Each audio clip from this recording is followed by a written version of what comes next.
Қазақ тілі пәні 65-ші сабақ. Бүгін сабағымыздың тақырыбы өнер туралы не білемін? Сөз таптары. Бірінші жаттығу. Тақырыбын оқып, мәтін мазмұнын болжа, мәтінді тыңда. Өнер. Өнер адам баласының жасампаздығын білдіреді. Жасау, құру, өндіру деген мағынадан туындайды. Оның мақсаты адам өмірін, қоршаған ортаны көркемдік тұрғыдан игеру. Өнердің сөз өнері, музыка, мүсін, кескіндеме, би, театр, сәулет өнері дейтін түрлері бар. Балалар, енді біз мына сұрақтарға жауап берейікші. Мәтін не туралы?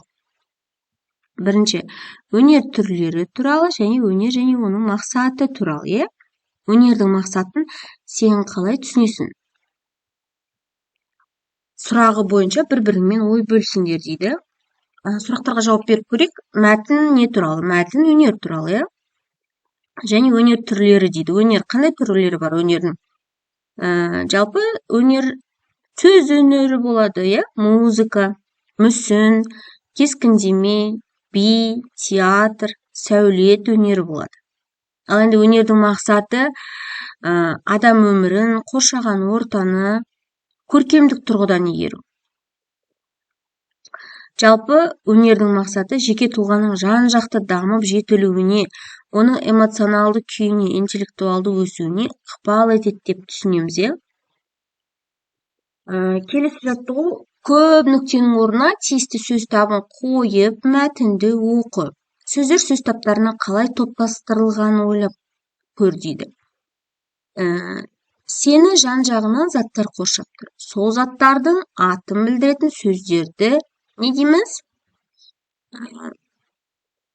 Зат есім дейміз.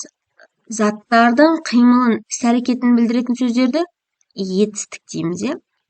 Заттар әр алуан белгілерге түрі, түсі, сапасы, саны мұндай белгілерді біз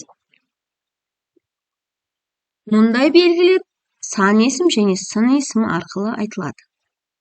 Ал енді ережені басынан айтып көрейікші балалар. Сені жан-жағынан заттар қоршап тұр. Сол заттардың атын білдіретін сөздерді зат есім дейміз. Заттардың қимылын, іс-әрекетін білдіретін сөздер етістік деп аталады. Заттар әр алуан белгілерге ие. Мысалы, түсі, түрі, сапасы, сан. Ал енді бұндай белгілер сын есім және сан есім арқылы айтылады. Мақалды жатқа көркем жаз дейді. Балалар, алдымен мақалды жаттап алайық. Сосын кітапты жауып, дәптерге көркем жазамыз. Сөздердің қай сөз табына жататынын анықта дейді. Ақыл көпке жеткізеді, өнер көпке жеткізеді. Не ақыл зат есім, не істейді, жеткізеді. Неге көпке жеткізеді? Өнер көпке жеткізеді. Өнер не өнер, не істейді, жеткізеді. Неге көпке жеткізеді? Келесі балалар. Төртінші жаттығу, әр сөз табы туралы білетініңді айт дейді. Зат есім. Зат есім заттың атын білдіреді және кім, не, кімдер, нелер деген сұрақтарға жауап береді. Етістік заттың қимылын білдіретін сөз табы, не істейді, қайтеді, қайтты деген сұрақтарға жауап береді.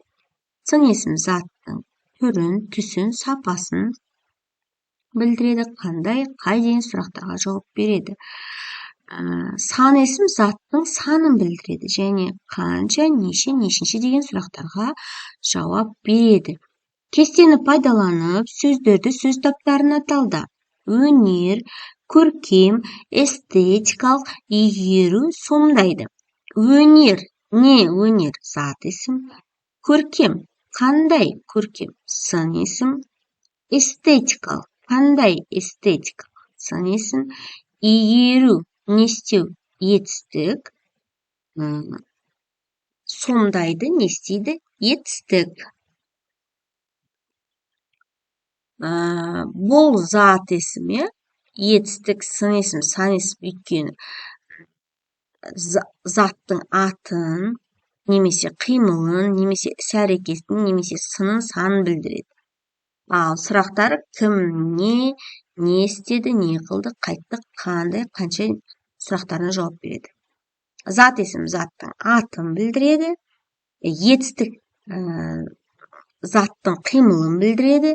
Сын есім заттың сынын білдіреді. Сан есім заттың санын білдіреді. Зат есімге кім, не деген сұрақ қоямыз. Етістікке не істеді, не қылды деген сұрақ қоямыз.